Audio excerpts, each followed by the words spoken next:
dear organizers, distinguished guests. I'm delighted to be here in Montenegro for the first time and for the ESG Adria Summit, which brings together all the relevant stakeholders in the region and covers many issues central to economic policy making. In the past, climate change was seen as an environmental issue only, but now the interdependence of climate issues with price stability and financial stability is quite clear. As we are witnessing quite frequently, climate change is already having important effects on our economies and the financial system through direct and indirect risks. According to the World Bank, annual economic losses from natural disasters are above $350 billion in recent years. This figure was just around $80 billion in the 1980s. So we're talking about a more than four-fold increase in 4 decades. The increasing frequency and the intensity of extreme climate events, ranging from floods and hurricanes to wildfires and droughts, pose substantial risks to both production and infrastructure. These events have far-reaching consequences. They might interrupt supply chains, reduce agricultural output, increase food prices, and create volatility in commodity markets. As a result, they exert upward pressure on prices, threatening price stability, which is a core mandate of central banks. Accurate pricing of climate-related physical risks by financial institutions and the parallel development of adequate insurance markets is essential for safeguarding financial stability. Physical risks, such as property damage from natural disasters, and transition risks associated with the shift to a low-carbon economy can lead to significant declines in asset valuations, deterioration in credit quality, and heightened vulnerabilities within financial institutions. If these risks are not effectively managed, they may escalate into systemic threats to financial stability. Yet, the global insurance protection gap was estimated at 67% in 2023, with coverage levels significantly lower in emerging markets and developing economies, where less than 10% of the losses are currently insured. These figures underscore the urgent need for more comprehensive risk mitigation strategies and insurance mechanisms to manage climate-related financial risks effectively. According to United Nations estimates, achieving global net zero emissions by 2050 and supporting the transition to a low-carbon economy will require investments of at least $5 trillion annually through 2030. While this global investment need is immense, the financing gap is especially severe in developing countries. The UNFCCC estimates that developing nations alone will require around $2.4 trillion per year by 2030 to meet their climate and development goals. Many emerging market and development economies, already constrained by narrow fiscal space and elevated debt levels, with over 60% of low-income countries in or at risk of debt distress, face structural hurdles in attracting sustainable finance. This underscores the urgent need to significantly scale up climate finance from private sources. In this effort, the public sector, multilateral development banks, and the broader ecosystem actors have a pivotal role to play in de-risking investments, establishing enabling regulatory frameworks, and mobilizing blended finance models to unlock private capital at scale.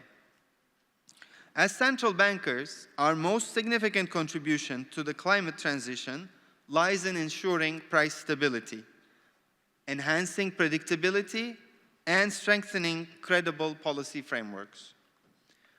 A stable macroeconomic environment reduces uncertainty, lowers risk premia, and fosters the confidence necessary for long-term investment decisions.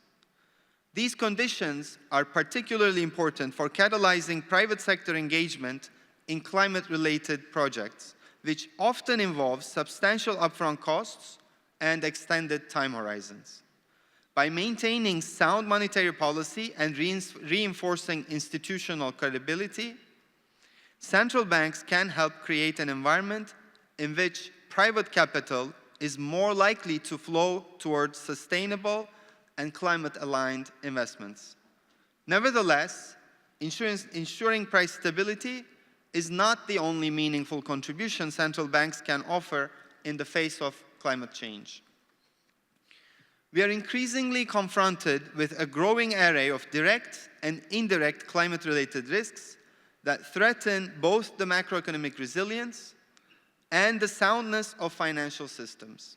While central banks have traditionally focused on safeguarding stability, many are now also taking on a more proactive role as facilitators of the climate transition. In this capacity, central banks can act as stewards of sustainable finance, helping shape a financial system that actively supports a just and orderly transition to a low-carbon economy. A key part of this stewardship involves encouraging financial institutions to integrate environmental, social, and governance principles into their lending, investment, and risk management strategies. In doing so, the development and adoption of clear, science-based taxonomies becomes essential to guide financial flows toward green and sustainable activities. These taxonomies help align financial practices with climate objectives and improve transparency and accountability. Furthermore, well-defined policy roadmaps are needed to embed sustainability into financial and regulatory frameworks, rewarding long-term, sustainable growth while maintaining economic and financial stability. Central banks also have an important role in fostering an enabling environment for sustainable investment, ensuring that capital is channeled effectively toward climate-aligned projects. To achieve this, close coordination among central banks, financial regulators, and government policymakers will be crucial for designing and implementing the right mix of incentives to drive sustainable finance at scale. Dear guests, let me now turn to how monetary policy and regulatory frameworks can more actively support the transition to a sustainable economy. These frameworks are no longer limited to their traditional roles of maintaining price and financial stability. Instead, they're increasingly recognized as powerful levers for promoting a more sustainable and resilient financial system. Lack of price stability poses a particular challenge for climate-related investment. Volatility and uncertainty about future prices can deter long-term planning and discourage capital allocation toward green technologies and infrastructure, ultimately slowing the pace of the low-carbon transition. Ensuring a stable macroeconomic environment, therefore, remains a foundational requirement for climate investment. One promising avenue is the greening of monetary policy operations. Leading central banks are already adjusting their operational frameworks to reflect sustainability goals, whether by incorporating ESG criteria into refinancing operations, modifying collateral frameworks to include green assets in their eligible collateral list, or exploring forms of green quantitative easing. These tools can incentivize financial institutions to internalize climate risks and shift portfolios toward more sustainable assets. On the regulatory front, adaptation is equally critical.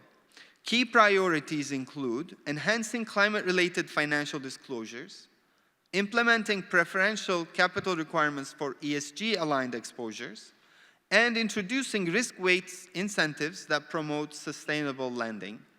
These measures would help systematically embed climate considerations into financial decision-making and risk management.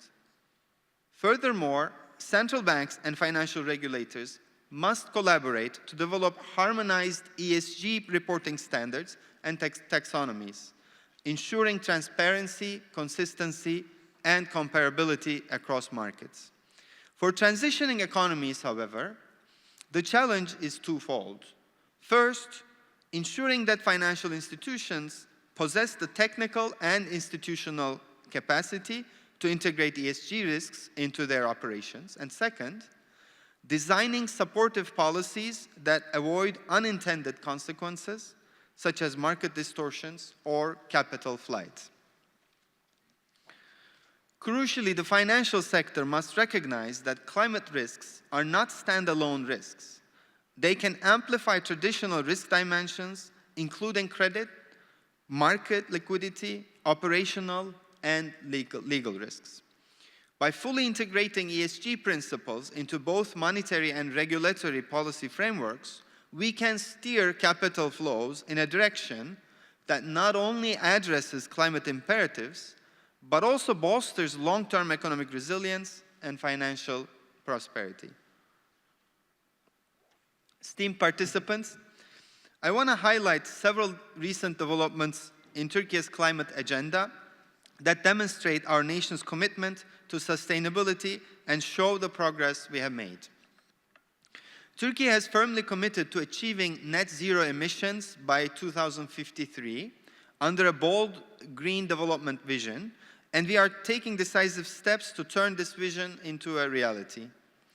We are laying the groundwork for a national emissions trading system and a draft climate law, currently under parliamentary consideration, aims to enshrine this system in legislation, providing a robust legal framework for emissions trading and broader climate action. In support of this transition, our regulatory institutions have been proactive in establishing the necessary foundations.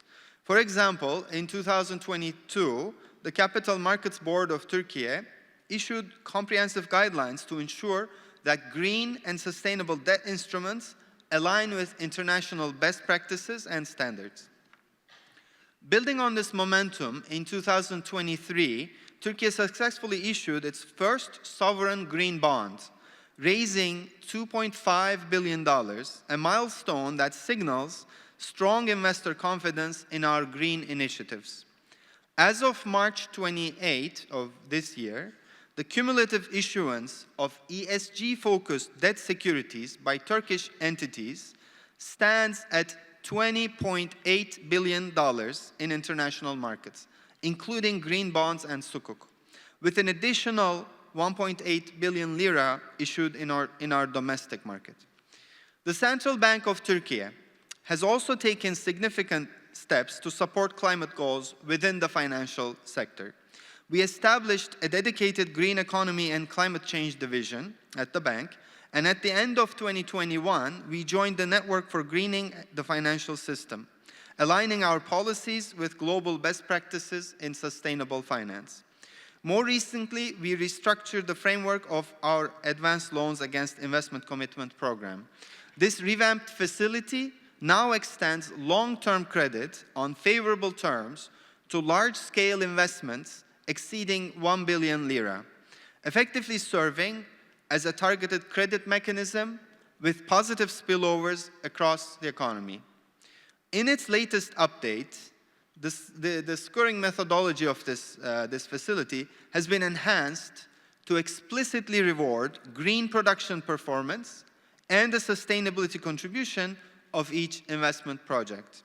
Finally, we recognize the importance of transparency and data in driving informed decisions. To address climate-related data gaps, we began publishing weekly statistics on the volume of ESG debt instruments, both bonds and sukuk, issued by Turkish residents, ensuring that market participants have timely and actionable information. Furthermore, given the European Union's importance as a trading partner for Turkey, both the Central Bank of the Republic of Turkey and the Banking Regulation and Supervisory Agency have conducted in-depth analyses and risk assessments on the potential impacts of the EU's Carbon Border Adjustment Mechanism on Turkish firms and the domestic financial sector. These concerted efforts in policy, finance, and data transparency underscores Turkey's unwavering commitment to a sustainable future and highlight the central bank's role in facilitating an orderly transition to a green economy. Dear guests, in conclusion, disregarding the links between climate risks and either price or financial stability would not only undermine our climate objectives, but could also endanger long-term financial and monetary stability. Policymakers must address the financial and economic risks stemming from climate change in line with their mandates. In this regard, providing analytical insight and strengthening the resilience of the financial system are essential. Central banks are uniquely positioned to assess and analyze both transition and physical risks. This capacity enhances our understanding of how climate-related factors may affect macroeconomic and financial stability. It is vital to acknowledge that our actions will shape the magnitude and impact of these risks. Therefore, coordinated efforts are imperative. Central banks, financial regulators, and fiscal authorities must work in close collaboration to mitigate the systemic implications of climate risks on our economies and financial systems. Thank you.